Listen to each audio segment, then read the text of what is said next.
Merci de votre fidélité à Gangan TV. Bienvenue dans cette émission Café Débat. Vous le savez, c'est l'espace consacré à l'analyse et au décryptage de l'actualité au quotidien. On donne la parole à ceux qui veulent la prendre en vue d'impacter l'opinion. Je reçois pour cet autre numéro et dans cette première partie d'émission, Monsieur Kadiata Mamoudou Kaba. Il est le secrétaire général du ministère des Travaux publics. Avec lui, on va faire un focus sur l'état de nos routes et les travaux ou sinon les actions qui sont en vue dans le cadre de réhabiliter nos routes pour le bien de ses usagers. Monsieur Kaba, bienvenue sur ce plateau de Café Débat. Bonjour Monsieur Diallo. Merci de la disponibilité. Alors on va parler des routes en Guinée. Première question, quel est l'état de santé de nos routes? Nos routes ne vont pas bien. Nos routes ne vont pas bien. Ouais. C'est quand même bizarre, mais c'est rare ce genre d'expression venant de quelqu'un du ministère ou de la matière qui disent que nos routes ne vont pas bien, parce qu'on a l'habitude de me dire que non, c'est bon, on est en train de travailler. Non. Ce qui n'est pas bon, il ne faut pas dire que c'est bon. Alors que c'est pas bon. L'état de nos routes sont tels aujourd'hui qu'on ne peut pas dire que c'est bon. Bien.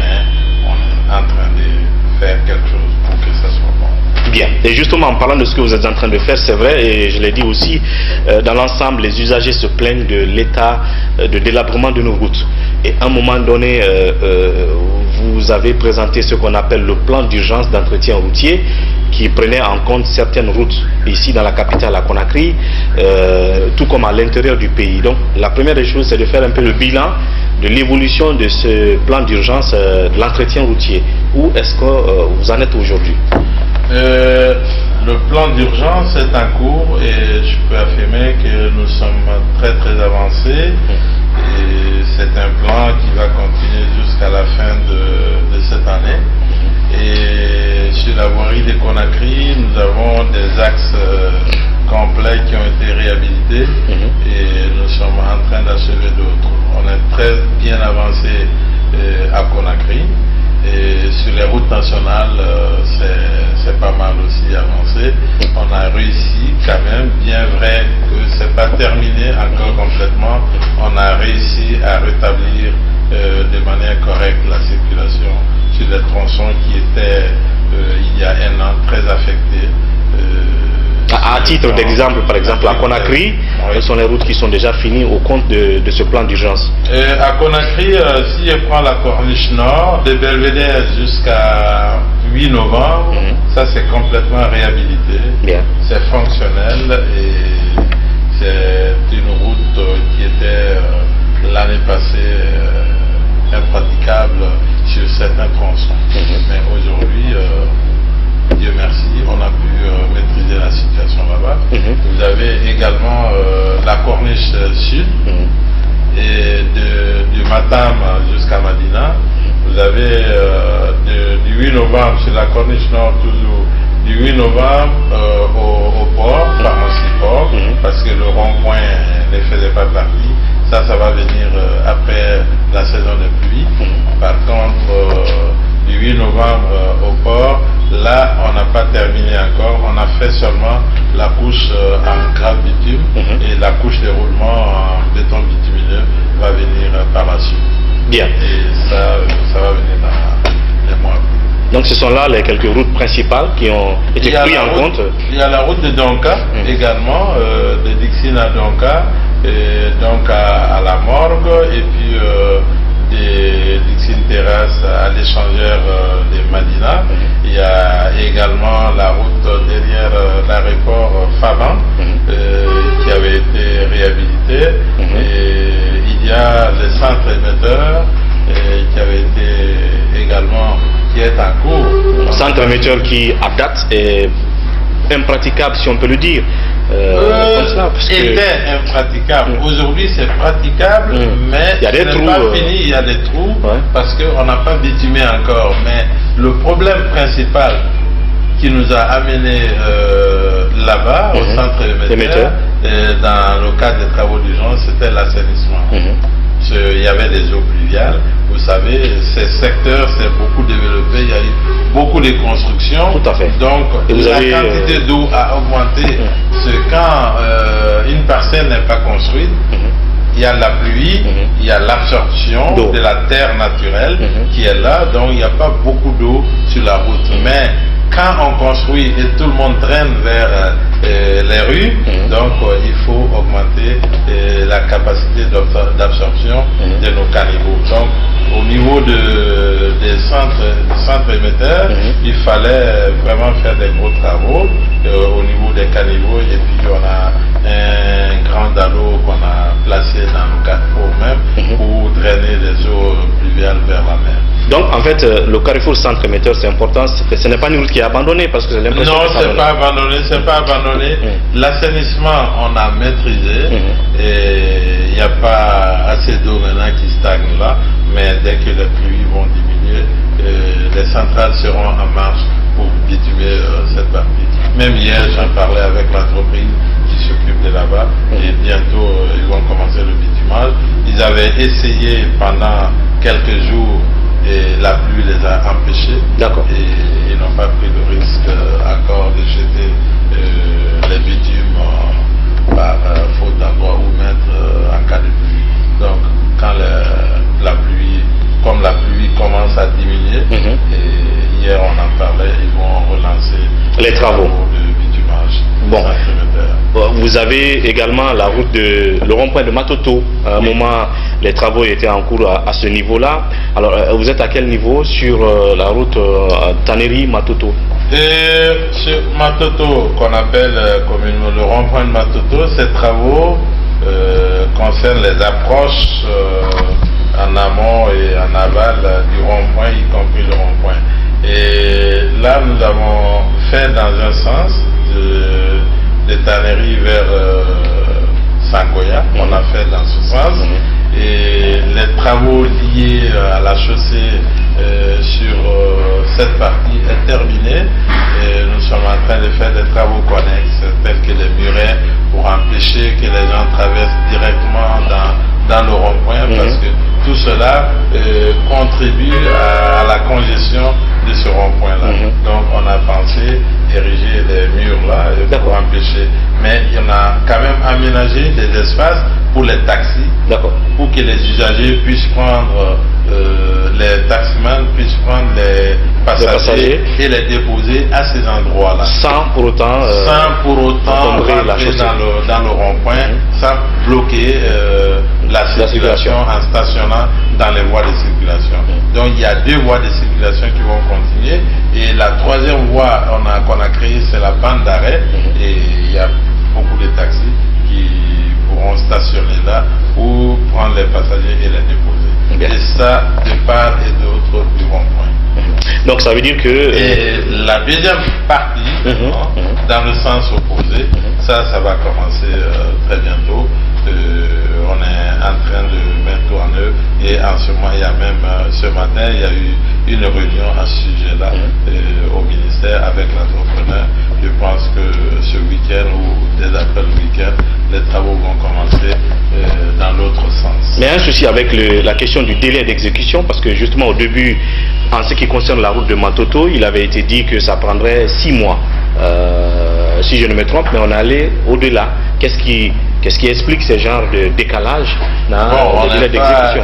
On n'est pas allé au-delà des 6 mois encore, mais sur cette partie, dans un sens, on a fait presque 3 mois. Par contre, l'autre sens va durer moins longtemps en exécution que la première partie qu'on a faite. On a eu des surprises quand même quand on a ouvert, parce que c'était pas prévu qu'on enlevait tout et refaire complètement 2 couches de béton. C'était une couche et puis remplissage de certains trous qui étaient prévus à la base. Mais quand on a fait les tests, quand on a levé les goudrons qu'on venait mettre chaque année, quand on les a décapés, on s'est rendu compte que le fond n'était pas bon. Toute la structure était foutue. C'était foutu. Et là, il fallait prendre une décision de mettre du béton, une autre couche de béton, des propriétés, sur toute la surface concernée. Et c'est ce qui a pris du temps. Donc on a fait une couche de béton, des propriétés de 15 à 20 cm d'abord, c'est de 20 cm, et après on est venu mettre des armatures et bétonner ce qu'on appelle le béton en béton. Aujourd'hui, cette voie a été remise à la circulation très récemment, et l'autre côté, vous dites que ça va être bientôt lancé. Maintenant, en ce qui concerne l'intérieur du pays, dans le cadre toujours de ce plan d'urgence routier, quelles sont les routes qui ont été complètement finies aujourd'hui et qui ont été remises à la circulation? Ces routes nationales qui sont concernées par le plan d'urgence ont toujours été sous la circulation. La complexité, c'est ça, justement. Aux endroits où il fallait faire avec, on ne pouvait pas bloquer. Parce que sur la RN1, il y a des endroits où vous n'avez même pas de possibilité de déviation. Donc là, on s'est dit, on va faire une demi-chaussée. Après, on laisse la circulation en alternance sur la demi-chaussée. Et après, on alterne également. Ce qui joue sur le temps. Ce qui joue sur le temps. Ça ralentit de manière considérable les travaux. Mais on a quand même maintenu la circulation et on a pu faire les travaux. Ça concerne de Koya jusqu'à Kélia. Vous vous en souvenez, l'année dernière, on pouvait faire 5 heures sur cette route. Sur cette route-là. Mais aujourd'hui, c'est rétabli. La circulation est fluide sur le tronçon. Mais ce que j'aimerais signaler, parce que je reçois certaines remarques des gens, des usagers, il y a des trous qui ont commencé à réapparaître sur la route. Sur la route qu'on vient de réhabiliter. Je tiens à préciser que c'est une réhabilitation partielle. D'accord. Par faute de moyens, nos moyens étaient bien limités, donc on ne pouvait pas réhabiliter tout le tronçon. On a sélectionné les zones les plus dégradées qu'on a traitées en profondeur. Donc on a refait les fondations, les couches de base et les couches de roulement. Il y a des zones qui n'ont pas été traitées dans le cadre de ces travaux d'urgence qui vont continuer leur dégradation. On va s'en occuper. Mais en termes d'entretien. Mais ça ne veut pas dire que les entreprises qui ont travaillé sur le tronçon complet ont mal travaillé. On fait de la mauvaise qualité. Non, ce n'est pas ça. Les anciennes parties là, il y aura des trous, c'est sûr, mais on va continuer à les traiter. Bien. Alors donc, on va dire que le plan d'urgence de l'entretien routier tel qu'il avait été annoncé, c'est très bien passé. En conclusion. Oui, c'est pas fini encore, mais ça se passe très bien. On a réussi à maîtriser quand même la circulation sur les tronçons concernés. Et j'ai parlé de Koya Kilia, c'est de Kilia Mamou aussi, de Mamou à Dabola et de Mamou à Labé, et il y a Seredu Zerekore aussi qui vient de démarrer. Bien. Alors donc on va parler des autres routes quand même, puisque là c'était un plan d'action pour un peu atténuer la souffrance des usagers de ces routes-là. Mais continuellement, vous avez un plan d'action pour toutes les routes. Je veux dire, le décret de plainte des Guinéens aujourd'hui donne l'impression que toutes nos routes sont défoncées, impraticables. Alors, qu'est-ce que vous faites pour les autres routes en termes de travaux annuels? Vous avez des routes secondaires, par exemple à Conakry, qui ne sont pas faites, tout comme à l'intérieur du pays, d'autres routes qui sont à l'abandon. Est-ce qu'il y a des grands travaux en vue pour ces routes-là? Et justement, je veux spécifier par exemple le cas de la route Kissidou-Kankan, qui aurait été financée pour l'instant, n'est pas encore complètement faite. Oui, je commence par la fin, là je reviens sur les autres, parce que ça mérite d'être clarifié. La route Kankan-Kissidou n'a pas été complètement financée. Et c'est vrai que l'ambition... Pourtant, à l'époque, on nous a dit que le gouvernement guinéen avait donné tout l'argent à Ebomaf pour la route Kissidou-Kankan. Cela n'est pas vrai. Le gouvernement n'a même pas payé un quart des montants qui devraient être constatés à la réalisation complète de cette route. Nous n'avions pas les moyens. Donc le peu qu'on avait, que le gouvernement avait, a payé ça à Ebomaf, et les travaux se font dans ça. Dans ce montant. Mais imaginez, si vous n'avez pas 1/5 du montant, parce que ça ne vaut pas ça, 1/5 du montant pour réaliser un 100 et quelques kilomètres. Oui, c'est 194 kilomètres. Vous imaginez? Et il ne peut pas faire, on ne peut pas, mais c'est entamé. Et nous, du côté du gouvernement, on est en train de chercher des financements pour pouvoir terminer. Mais pourquoi le projet a pris trop de temps? Parce qu'à un moment donné, on avait du mal à voir le début des travaux. À un moment, on dit il faut que ça devait commencer à Kissidougou. À un autre moment, on dit que ça commence à Kankan. Et au lieu de bitumer les 195 km de route, on nous disait qu'il fallait faire du terrassement sur 40 km, mettre du bitume sur 20 km. En fait, ça tâtonnait. Et jusqu'à date, on a l'impression que rien n'est fait. Non, pas rien n'est fait. Quelque chose est fait. Quelque chose est fait et c'est pas rien. J'ai été personnellement sur ce chantier. Donc qu'est-ce qui est fait à date? À date, il y a des ouvrages qui ont été réalisés. Mais avant d'arriver à ça, j'aimerais quand même clarifier quelque chose. Et au début de ce projet-là, il était prévu de commencer par Kissidou, venir vers Kankan. Mais au moment du démarrage, il y avait Ebola qui frappait le pays malheureusement. Et Kissidou était une zone qui était plus à risque que la zone de Kankan. Donc l'entreprise a proposé et ça a été accepté de commencer par Kankan au lieu de Kissidou. Donc les ouvrages, s'il n'y avait pas beaucoup d'ouvrages du côté de Kissidou, quand ils sont venus vers Kankan, il y avait des ponts à réaliser. Ces ponts n'ont pas été réalisés. C'était pas prévu dans le budget de base de cette tranche ferme. Parce que le peu d'argent qu'on les a payés, il faut faire les travaux dans ça. Là, ces ponts n'étaient pas prévus. On a fait un réaménagement, diminuer les travaux quelque part pour pouvoir avoir quand même des tronçons praticables. Parce qu'on ne peut pas imaginer faire le goudron ici, laisser le pont et continuer. Là, ça ne serait pas praticable. Donc, il y a un avenant qui avait été signé pour que le tronçon qu'on mettra à disposition soit praticable. Donc aujourd'hui, on a travaillé sur combien de kilomètres? On a travaillé dans un périmètre de 40 km partant de Kankan.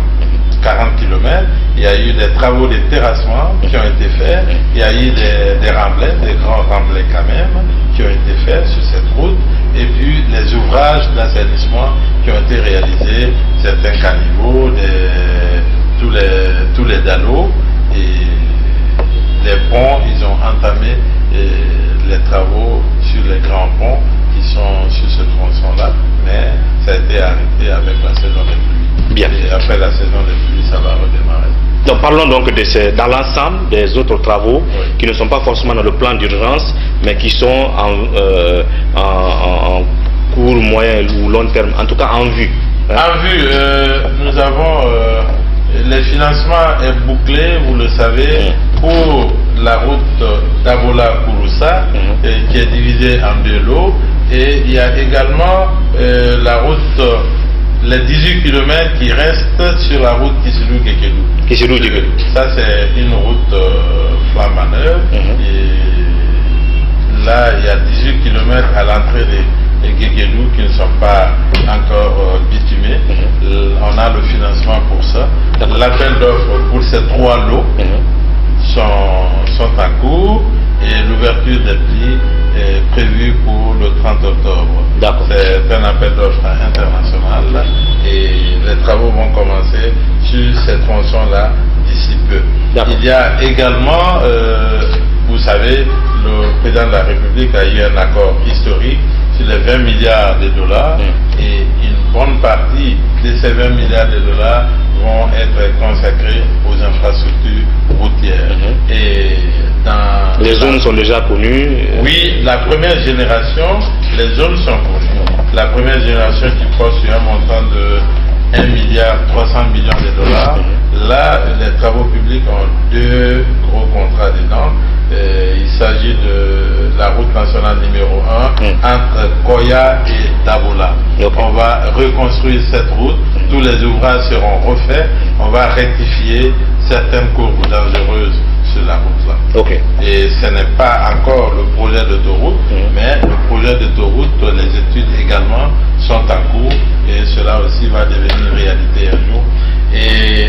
Mais dans cette première génération des projets, il y a également la voirie de Conakry.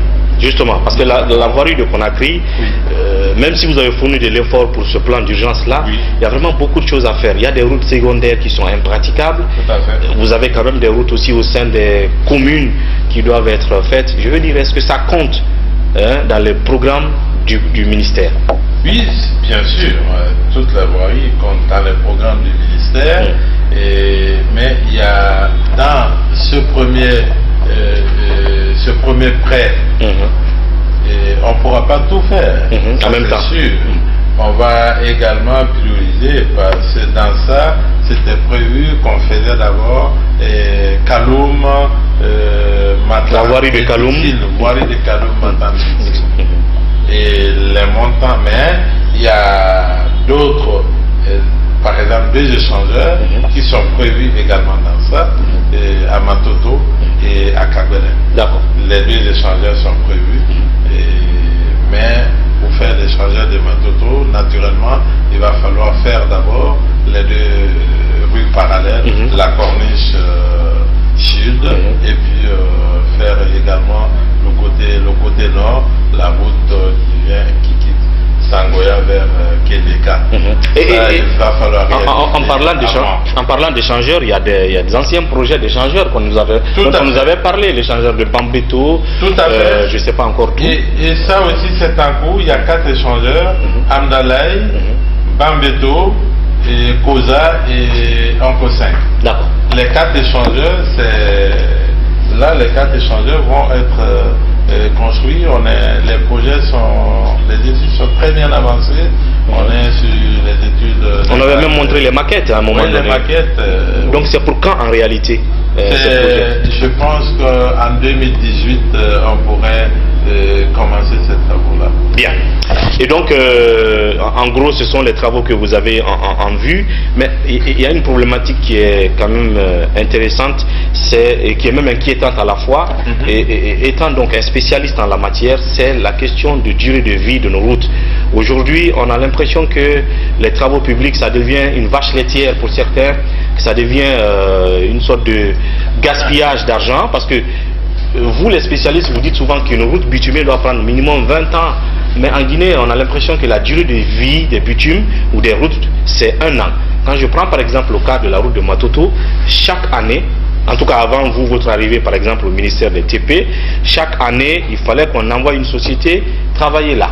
Et l'année prochaine encore, il fallait venir boucher les mêmes trous. Alors, comment vous expliquez ce phénomène? Alors qu'on nous dit qu'une route doit durer 10 ans au moins ou 15 ans. Justement, je vais revenir sur ça, qu'une route bitumée doit prendre 20 ans. Non. Non, ça ce n'est pas une règle, ça. C'est pas une règle, un principe. Non, ça c'est pas un principe. Mais 1 an en Guinée au moins? 1 an, si on vient de construire une route nouvellement construite ou bien réhabiliter 1 an, ça c'est peu. Mais il faut catégoriser, il faut connaître les différentes catégories d'intervention qu'on fait sur nos routes. Et une route, c'est sûr, il y a certaines routes, quand tu prends les structures, pour les poids lourds, dans d'autres pays, on va jusqu'à 3 couches de bitume. Il y a une première couche, deuxième couche, troisième couche, et ça va de 25 à 30 ensemble. Et là, une telle route, conçue pour les trafics lourds, oui, ça peut durer s'il y a l'entretien, parce que c'est la condition. Toutes les durées qu'on avance là, c'est des durées théoriques à condition qu'on entretienne les routes. Mais si on ne fait pas l'entretien périodique, courant périodique, on laisse les routes à leur propre sort, là, rien n'est garanti. Alors, en tout cas, le cas guinéen, les routes durent 1 an. Comment vous expliquez cela? Non, les routes... Peut-être à Conakry, on peut dire comme ça. Non, et quand ils font les points à temps, parce que quand on bouche les nids de poules, il y a des trous, on vient les boucher. Que ça dure 6 mois, 1 an, c'est normal. C'est normal. Ça, c'est pas propre à la Guinée. Il y a des endroits où on vient boucher, on sait que ça va durer 3 mois. D'accord. Mais c'est avant, c'est des travaux qu'on fait confortatifs. avant d'entamer les vrais travaux de reconstruction. Maintenant, qu'est-ce que vous dites? Mais quand c'est reconstruit, il n'y a pas de raison que ça n'ait plus qu'un an. Et ça arrive en Guinée. Je ne sais pas si vous comptez rompre avec cette pratique en parlant par exemple de la route de Matoto. Est-ce que vous garantissez que après les travaux que vous réalisez, vous faites réaliser par l'entreprise qui est à Matoto, que on ne viendra pas l'année prochaine sur Matoto encore? C'est sûr, on ne viendra pas l'année prochaine sur Matoto. C'est pour cela qu'on est passé à une autre solution, la solution en béton armé continu. En béton armé. En béton armé. Et la durée de vie, c'est combien au minimum? Minimum peut prendre 20 ans sans se tromper. Mais il faut également que les surcharges soient contrôlées dans notre pays. Ce qui n'est pas le cas. Les surcharges soient contrôlées. Parce que une route qui peut durer 20 ans, vous pouvez la détruire en moins d'1 an. S'il n'y a pas de contrôle en matière de la charge à l'issue. Tout à fait, tout à fait. Et là, c'est ce qui arrive. Le cas particulier du rond-point de Matoto, on est passé en béton parce que la solution, comme vous avez bien remarqué, chaque année on venait faire. Mais ce qu'on faisait, on venait même faire un tapis d'asphalte là-dessus, mais le fond n'était pas bon. Et les efforts des cisaillements qui sont là aussi au niveau du rond-point, les arrêts, les efforts de freinage à l'approche du rond-point, et là le béton se comporte mieux, le béton prend mieux ces efforts-là que l'asphalte. Bien. Donc les armatures qui sont dedans agissent contre les déformations causées par les effets de freinage et de cisaillement dans le rond-point. Bien. Et là, ce rond-point, des travaux comme ça se font et ça va durer 20 et quelques années et sans aucun problème et sans intervention majeure. Bien, alors je vais répéter les propos d'un visiteur ou quelqu'un qui a comparé la voirie urbaine de Conakry à Kankan et qui disait la voirie de Kankan est 1000 fois mieux aujourd'hui que la voirie de Conakry. Est-ce que vous confirmez la thèse et comment ça peut se faire qu'une voirie je ne sais pas si c'est la deuxième capitale, en tout cas soit mieux que la voirie de la capitale, la vitrine même du pays? Ce que je vais vous dire, c'est pas la même chose. Déjà, sur la durabilité d'une route, il y a le degré de fréquentation de la route, le nombre de véhicules, ce qu'on appelle techniquement le débit journalier. Le débit journalier à Conakry, des routes plus élevées, incomparable à oui. C'est pas du tout comparable.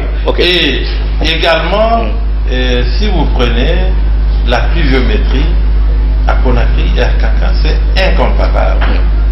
Les eaux posent énormément de problèmes à nos routes ici à Conakry. Donc c'est ce qui fait la différence. Mais ce qui reste clair au jour d'aujourd'hui, la voirie de Kankan est nettement mieux, jolie, praticable que Conakry. Ah oui, ça vient d'être réalisé il n'y a pas longtemps, donc ça c'est normal, mais à Conakry, j'insiste là-dessus, et ce qui est beaucoup oublié, il y a eu beaucoup d'avancées quand même à Conakry, et en moins de 5 ans, 25 km d'autoroute, c'est pas rien. Bien, 25 km. 25 km, je le dis. Et vous prenez d'Apompa à kilomètre 36 et de kilomètre 36 à Koya, c'est fait sous l'ère du professeur Alpha Condé. Bien. Et l'autoroute, notre autoroute aujourd'hui de 8 novembre, de 8 novembre à Koya, c'est 50 km. Et la moitié est faite sous l'ère Alpha Condé. Donc tout le reste, depuis Sékou Touré. C'est depuis Sékou Touré. D'où une avancée assez assez remarquable. Bien. Les gens ne se rendent pas compte, mais ça montre quand même la vitesse à laquelle on est en train d'avancer. Même comme le problème des routes est très persistant, est très ancré dans nos terres, et c'est une réalité que nos routes sont défoncées, mais il faut reconnaître que c'est l'accumulation des décennies de non-entretien des routes qui sort aujourd'hui, et le désastre que nous avons qui a conduit à lancer le plan d'urgence. Peut-être qu'il faut penser aussi au mode d'approvisionnement ou de financement du fonds d'entretien routier? Parce que si le fonds d'entretien routier, je me rappelle qu'une fois on nous disait que le fonds d'entretien routier était alimenté par 25 francs de retenue ou 250 francs de retenue sur le carburant. C'est 250 francs. Et qu'il faut revoir à la hausse. Ah oui. On a le plus faible dans la sous-région. Les autres, ça tourne dans les pays voisins autour de 1000 francs le litre.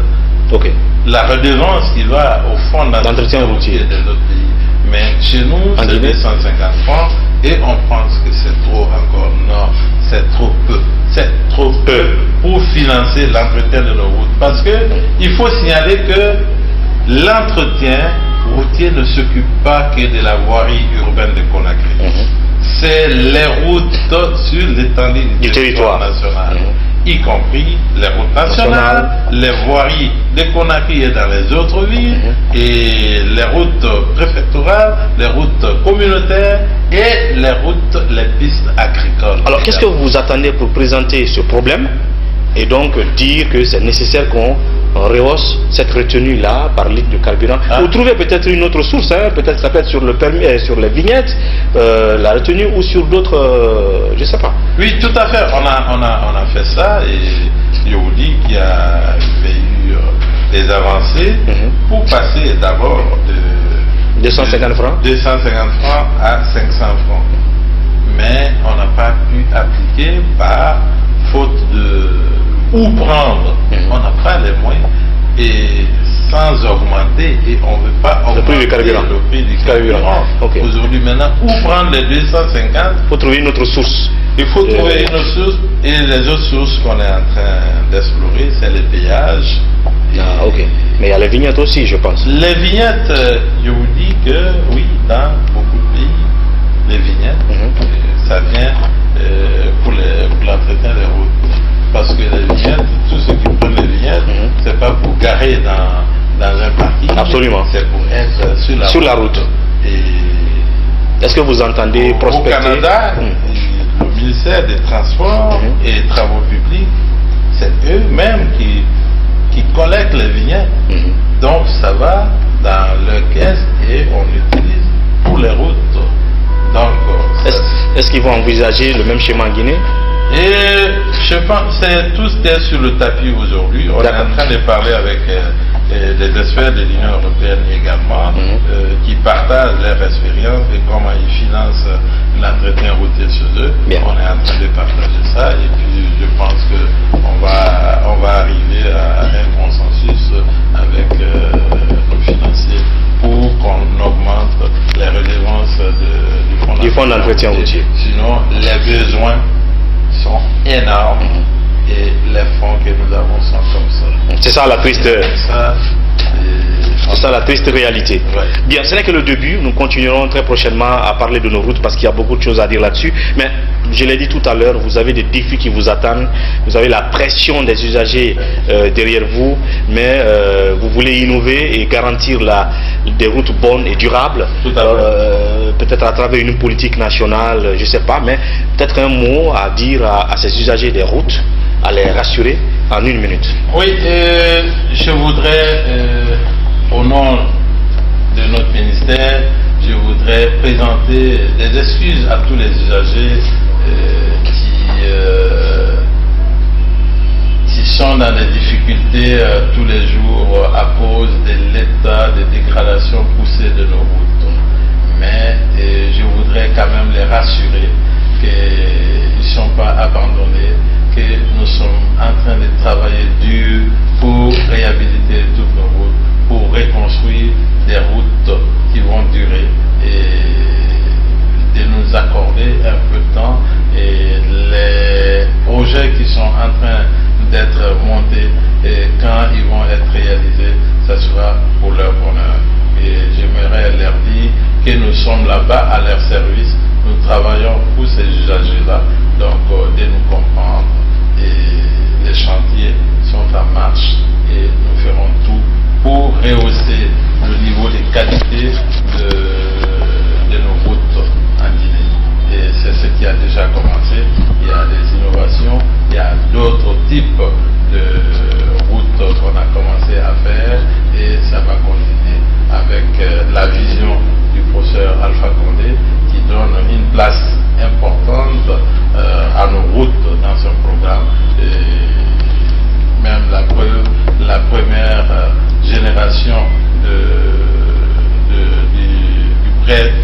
Chinois qu'on vient d'avoir, sur les 1,3 milliard, il y a 600 millions qui vont être consacrés uniquement à nos infrastructures routières.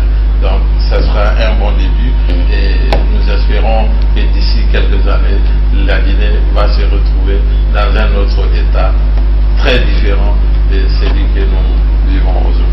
Pourvu que le texte sur le patrimoine routier aussi soit un peu appliqué pour que chacun contribue à la sauvegarde de nos routes. Merci d'être passé. Tout à fait, nous comptons beaucoup sur ça. Il faut que les usagers aussi nous aident à préserver parce que une tonne de plus à l'essieu, pose beaucoup de torts à nos infrastructures routières. Donc limiter les charges aux charges normales, ce sera pour le bien de nos routes, pour le bien des usagers, pour le bien des sociétés qui ont des camions. Parce que quand une route est bien faite et fluide, on dépense moins dans l'entretien de nos camions. Merci beaucoup. À très bientôt. Merci. Voilà, donc c'était là le secrétaire général du ministère des Travaux publics pour dire tout sur l'état de nos routes et les activités en vue pour nous sortir de la situation actuelle. Tout ce qu'il demande, c'est la patience et nous serons là pour suivre de bout en bout les travaux en cours pour nous sortir des belles routes et durables. Là-dessus, et comme je l'ai annoncé, je reçois tout à l'heure dans la seconde partie Ibrahima Kallo pour parler de pêche artisanale.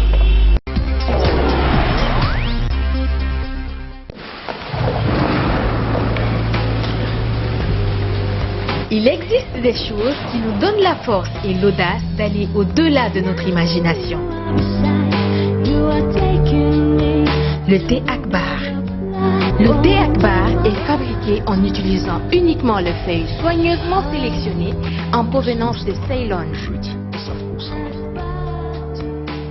La qualité du thé Akbar a été évaluée selon les normes les plus strictes par des experts en dégustation qui se sont appuyés sur près d'un siècle d'expertise dans ce domaine.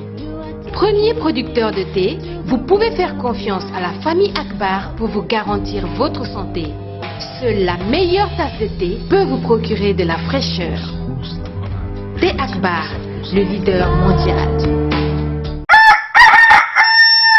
De nouveau dans la production des œufs en Guinée. Après 2 ans d'expérimentation, Diaty Condé et son équipe vous présentent des œufs blancs, naturels avec moins de cholestérol et très doux. Les œufs blancs sont produits sur place à Kindia et vendus avec les alvéoles à des prix très abordables, 22 000 francs guinéens et 24 000 francs guinéens pour un alvéole de 30 œufs. Procurez-vous des œufs blancs de chez Diaty Condé aux 4 coins de la Guinée. Contact Kankan Korosa 669 00 59 85 ou le 621 18 90 62. Conakry le 664 04 55 92. Kindia 625 22 84 38. Boki Kamsar 622 60 31 61. Mafereya Forecaria 664 33 25 11. Consommez les œufs blancs, vous ne serez pas déçus.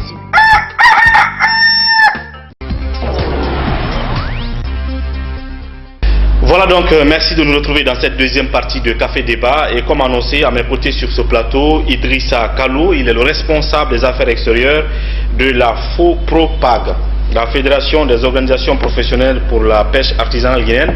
Kallo, bienvenue sur ce plateau. Merci.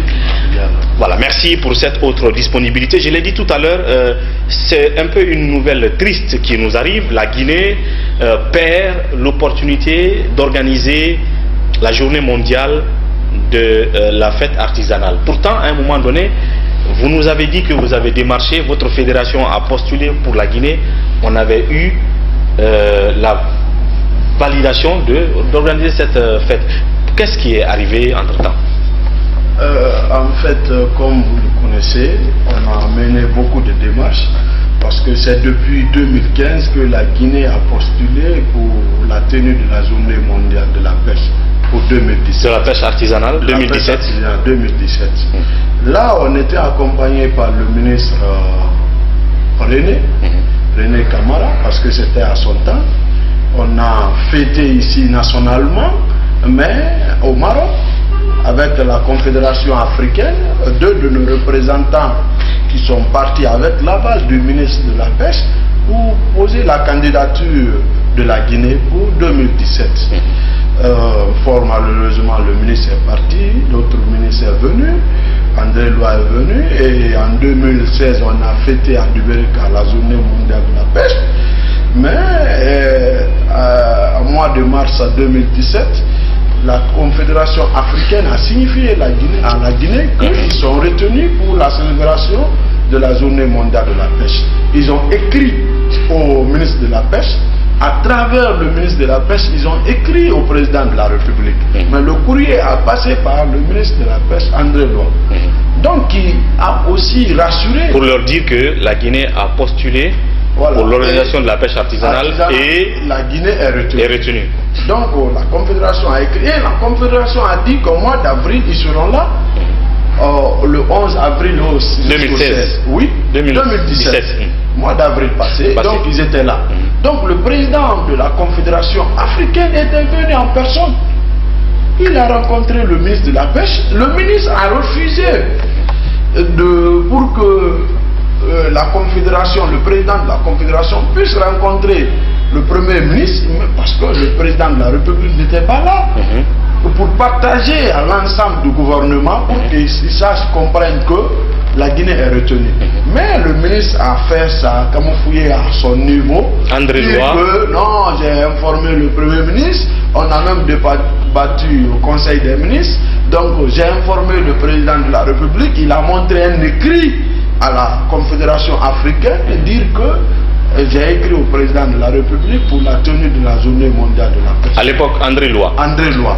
Donc, nous sommes restés dans ça. On est en train de se préparer au niveau de la fédération, dans les différents débarcadères entre acteurs, pour que les gens soient motivés avant le jour. Parce que tous les acteurs de la pêche artisanale, vous qui êtes dans la pêche artisanale, dans les débarcadères, vous étiez en train de vous préparer pour cette fête en novembre. En novembre. Pendant ce temps, la CAOPA attendait la confirmation de l'État écrite de l'État guinéen, du gouvernement guinéen. Ce qui n'a pas été fait. Ce qui n'a pas été fait. Et ils ont donné un délai par rapport à ça. Donc beaucoup de personnes en ont parlé et le nouveau ministre était informé, mais dernièrement lui aussi préparait son voyage pour la Russie. Donc il nous a informé qu'en passation de service, qui n'a pas été informé. Donc, par son prédécesseur André Loa. Donc il fallait d'abord lui donner un peu de temps pour rencontrer le Premier ministre. Donc il a donné des instructions à son secrétaire général de tout faire à son absence, de partir rencontrer le Premier ministre, de l'expliquer. Mais le cabinet même du ministère de la Pêche se disent qu'ils ne sont pas informés. C'est ce qui nous a étonnés. D'accord. Alors que André Loa a mis ça à son niveau. Dans son tiroir, en quelque sorte. Donc le chef de cabinet, le secrétaire général, tous disent que ils ont dit au niveau ministre que nous ne sommes pas informés de l'évolution de ce dossier. Nous ne sommes pas du tout informés. Donc, est-ce que ça veut dire que l'ancien ministre des Pêches, André Loa, a banalisé cette affaire de journée mondiale des pêches artisanales en Guinée, étant donné que le président Alpha Condé a dit avoir fourni beaucoup d'efforts, d'abord pour que la Guinée sorte de la liste noire de l'Union européenne. C'était de gros efforts pour magnifier le secteur de la pêche en Guinée. Il vous a invité une fois au Palais du Peuple pour le rencontrer, pour parler des problèmes de la pêche artisanale. Et c'est le même Alpha Condé qui est président en exercice de l'Union africaine, et entendre que son pays a été retenu pour organiser cette fête internationale et qu'on a échoué. Je ne sais pas, est-ce que c'est André Loa qui a fait échouer en quelque sorte la chose? C'est l'impression. En fait, l'interlocuteur direct du gouvernement, c'est le ministère de la Pêche. C'est le ministre qui devait prendre ses responsabilités, informer le gouvernement, informer le chef de l'État de la tenue de la journée mondiale de la pêche. Mais vous avez signalé quelque chose par rapport à la pêche en général. Le président, moi je me dis que le président n'est pas du tout informé de ce qui se passe réellement au niveau de la pêche. Au niveau du secteur de la pêche, il n'est pas du tout informé. Il n'est pas au courant des réalités. On le fait croire que tout va bien. Vous avez parlé de la sortie de la Guinée, de la liste noire. De la liste noire. Mais si ce n'était pas l'implication personnelle du chef de l'État, si ce n'était pas pour faire honneur au chef de l'État, la Guinée n'allait pas sortir sur la liste noire. Parce qu'il y avait certains points qui n'étaient pas du tout réglés. Donc, c'est à cause de tout ça là pour que le secteur de la pêche guinéenne puisse bouger. Les bailleurs ont dit, donnons une chance au président de la République parce qu'il s'est impliqué. C'est pour cela, en Italie, on lui a nommé comme, on l'a décerné un prix comme le champion de la lutte contre la pêche illicite. Au niveau de FAO aussi, sur les directives volontaires, c'est le président qui est parti pour plaider. Et cette année, Journée mondiale de la pêche était consacrée sur les directives volontaires de la pêche artisanale. C'était sur ça. C'est ce qui allait être débattu. Et c'est ce qui allait être débattu. Mais c'est une confédération africaine de la pêche artisanale. Président Alpha Condé, président en exercice de l'Union africaine. C'est une honte pour notre pays. Parce que ça aurait été un honneur pour lui en tant que président en exercice de l'Union africaine. Cette année-là, dans son bilan de chef, en tant que président en exercice de l'Union africaine. Mais fort malheureusement, il n'est pas du tout informé. Je pense qu'il n'allait pas perdre cette occasion. S'il était bien informé, la tenue de la journée mondiale de la pêche artisanale. Parce que tous les autres pays de la CAOPA, au nombre de combien? 27 pays. 27 pays devraient venir en Guinée se rencontrer ici. À part d'autres pays qui vont venir en tant qu'observateurs, en tant qu'invités. Et on allait signer, la fédération guinéenne allait signer un partenariat avec la fédération marocaine à travers cette journée mondiale de la pêche. Il y avait beaucoup d'opportunités. Il y avait beaucoup d'opportunités. Il y avait aussi une dame ougandais qui allait venir, qui évolue au niveau de la pêche artisanale ougandais, qui a plus de 200 et quelques embarcations de pêche artisanale en Ouganda, qui était l'invité d'honneur, mais qui a promis beaucoup de choses aux femmes fumeuses et marieuses de Guinée. Toutes ces opportunités, on les perd. Et qui donc, quel est le pays finalement qui est choisi à la place de la Guinée pour abriter cette journée en novembre? La Guinée était là, candidat avec trois autres pays. Il y avait la Tunisie, l'île de Seychelles et le Mali. Finalement, l'île de Seychelles, qui tient jusqu'à présent à organiser cette journée, a demandé si la Guinée est en train de retarder, donnez-nous cette journée, on va l'organiser chez nous. Et finalement, la CAOPA a retenu l'île de Seychelles. Et la Guinée perd. Et la Guinée perd. Et la Guinée sera représentée à l'île de Seychelles. C'est clair. C'est une honte nationale. C'est une honte nationale. Voilà. Peut-être que c'est la désolation. Et j'imagine que vous-même, de la fédération professionnelle de la pêche artisanale guinéenne, ça a été un gaspillage d'énergie pour vous. C'est-à-dire qu'on a gaspillé toute votre énergie, le combat que vous avez mené pour obtenir cette organisation-là. On a mis tout ça à l'eau. C'est ce qu'on peut dire. C'est le sentiment qui vous anime.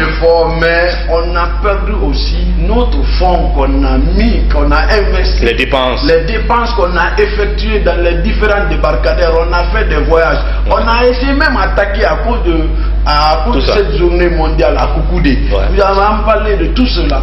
Donc regarde toute cette énergie qu'on a fournie pour notre pays. On lui a fait que parce que c'est notre pays. La Guinée est notre pays. Et ça finit comme ça. Ça finit comme ça. Là. Je pense qu'il y a des comptes. Les gens sont là, ils font croire que ce sont des bons Guinéens. Ils vont croire au président qu'ils font l'affaire du président de la République. Et pourtant, on est en train de mettre le président en erreur. Et le problème guinéen aujourd'hui, tout est concentré au niveau de la présidence de la République. Donc, c'est d'interpeller le président de la République de décentraliser certains problèmes. C'est une honte. Et c'est pour cela que je vous accorde justement une minute pour ce cri de cœur face à ces téléspectateurs, peut-être même pour interpeller le président Alpha Condé lui-même. Ce que j'ai à dire ici, c'est parler directement au président de la République. C'est d'informer le président de la République qui n'a pas du tout toutes les informations au niveau de la pêche artisanale, de tout faire, de rencontrer les acteurs de la pêche artisanale. De tout faire, de rencontrer les acteurs de la pêche artisanale. S'il s'avère combien d'aides allaient venir retomber à la Guinée à la pêche artisanale, sans l'aide de l'État, il n'allait pas nous donner l'occasion de perdre cette journée mondiale de la pêche. Donc nous interpellons le président de la République. Peut-être, qui sait, aujourd'hui ou demain, si le président en personne s'implique en tant que président en exercice de l'Union africaine, parle à ses amis africains, ils pourront faire revenir sur leurs décisions. C'est possible. Donc c'est pour cela qu'on interpelle le président de la République pour qu'il s'implique au niveau du secteur de la pêche. Bien. Carlo, merci. Désolé en tout cas pour cette honte, une fois encore.